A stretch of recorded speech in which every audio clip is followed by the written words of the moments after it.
Ева вака, штрајкот во Дрекселмајер почиње заради овој документ. Ова, јас не можам сам дома да го испринтам. Значи, јас ова ако го направам сам дома, ќе одговарам кривично. Ова е документ каде што сите бевне викнати, може да го снимаш убаво. Значи, сите бевне известени од страна на менаџерскиот тим на фабриката, дека доколку работиме за великденските празници, ќе ни биде исплатено бонус на плати. И плюс ваучер во вредност од 1500 денари. Значи, за секоја смена беше различна цената во зависност од смена, прва, втора, трета.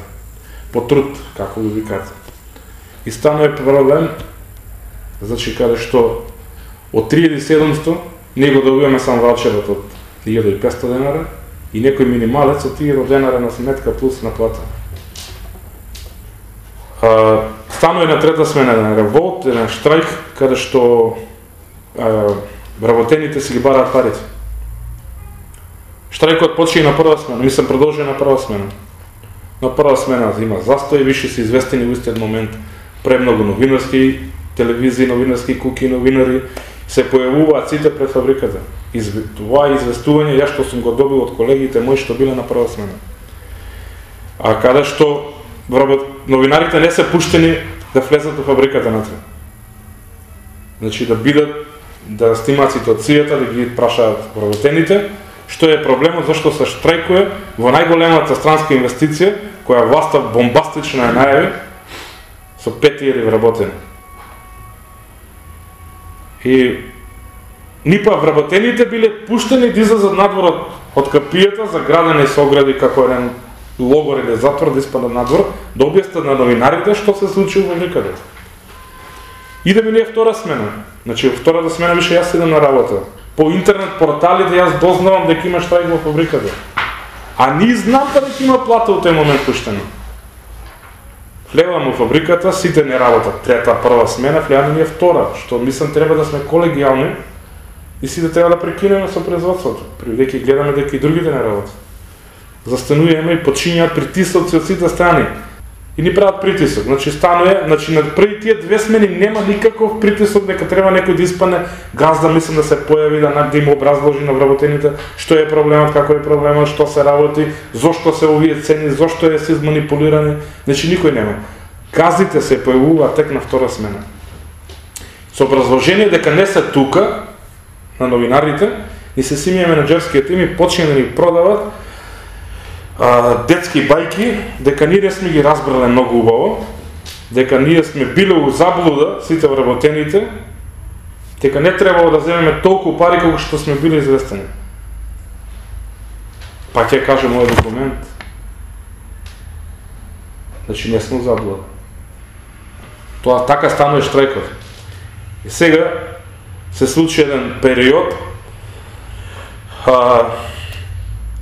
каде што јас одам на втора смена петок спрема сабота.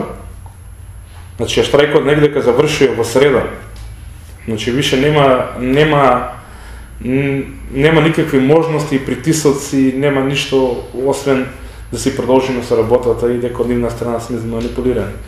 А фабриката почне да си работи стандардно, кој што си работел и пред штрајкот. Во петокот станува по мене необјаснливо, не можем сам да се објаснам, ни па некој да му објасни како стане работата и што се случи во моментот во фабриката, каде што 15 минути до пред 22 часот кога треба да се одиме ние од втора смена, не викаат еден по еден со обезбедување како затвореници, со пендраци обезбедувањето и не носат во човечки ресурси. Каде што е господја, не ми текне никоја, не е ни битно, со друг представник од човечки ресурси и со еден член од обезбедувањето, ни викаат да се подпишеме на отказното решение. Значи, право прашам зошто? Зошто да се подпишем? Зошто е ова? Зошто сам отказно решение имам? Значи, нивниот одговор беше дека јас сум организатор на штрајк во фабриката. Значи, јас сум се осеќав навреден од нивна страна, бидејќи јас не сум организатор на никаков штрајк во фабриката. Бев избркан поради тој штрајк и како е организатор на штрајк. Значи, јас ако може да направам штрајк во фабриката, во фабрика со вработени, во моментот бевме негде околу 3.500 вработени, значи, јас ако може да направам штрајк со 3.500 вработени, тој штрајк ќе го направи надвор. Ќе беше закажен. Немаше да почнем трета смена, а јас да идам втори да не знам што се случи во фабриката. Значи, јас ако бев организатор на штрајк, ја не може да влезам во фабриката на трет. Немаше да застанам после 4 сата разговор со човечки ресурси на линија и да почнам со производство.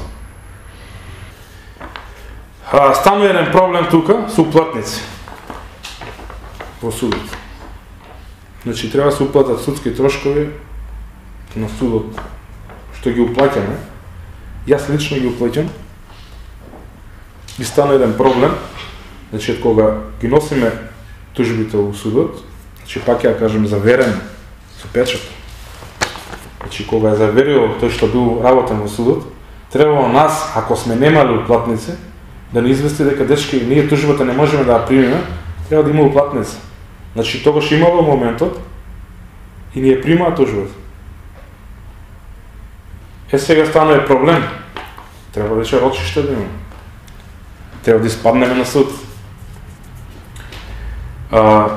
После одреден период од месец дена, стасуе известување ке колега мој, станува еден проблем, каде што него му стасуе потврда од судот, дека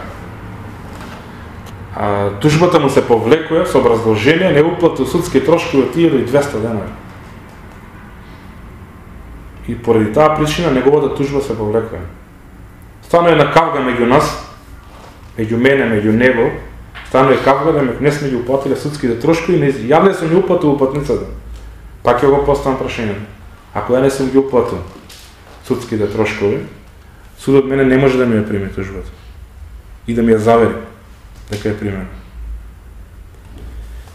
И сега ние по процедура, кога го добиваме ова, поднесуваме приговори барање кај Народен правобранител на Република Македонија. Тука стана интересното. Ова е барање, писмо, јас и електронски го поставувам барањето, на негова електронска почта, што го има на вебсайт кај него. Му објаснуваме процедурата цела, му објаснуваме кој сме, што сме, како сме, зашто сме изманипулирани, како сме изманипулирани и бараме Народниот правобранител да застане зад нас, како граѓани на Република Македонија и како он народен правобранител на сите граѓани на Република Македонија. Го добиваме одговорот, чуден одговор во нашата држава Република Македонија, од страна на народен правобранител, дека Народниот правобранител писмено, ова јас не измислиме бајки, дека Народниот правобранител ти биде чудно и тебе кога си го прочитал, не може да застане во одбрана наша и не може да интервенира во странска инвестиција. Лично јас поднесам електронски приговор до трудова инспекција да образложи зошто и да ми одговори писмено мене зошто сум избркан од странската инвестиција и зошто на таков начин брутален сум избркан од странска инвестиција со такси до дома, со обезбедување, со организатор на штрајк и тоа цела процедура. Барам трудовата инспекција да ми одговори мене писмено. Трудовата инспекција мене писмено не ми одговара никдека. Али во меѓу време, пас му пишам порака на мейл на Народниот правобранител. Народниот правобранител ми праќа порак, мислам известување, пак исто. Дека он направил труд и се заложил да ни помогне, а Народниот правобранител не може па да интервенира, пак истиот одговор во странска инвестиција. Во Република Македонија. Луѓе, фабрика во Република Македонија.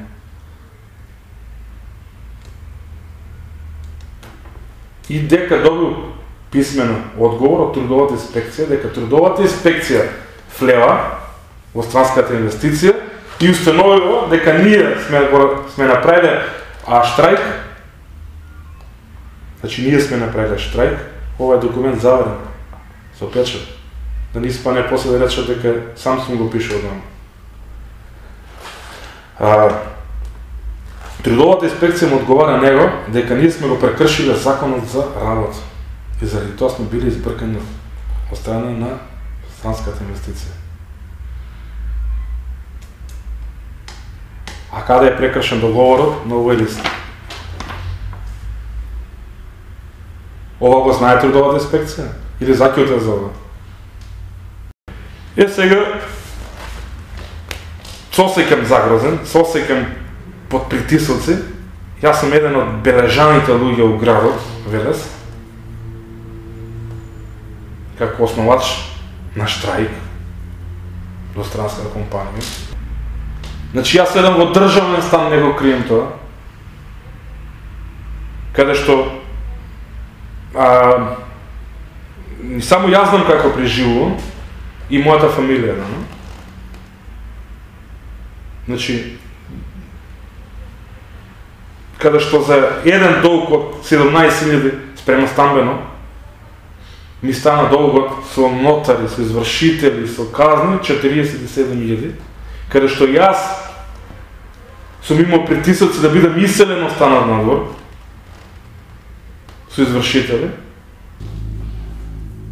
Ова држава не може чек да преживееш. Јас сум татко на едно малолетно дете.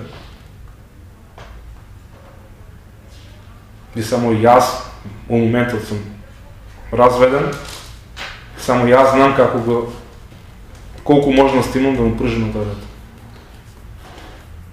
Само јас го знам тоа, никој друг.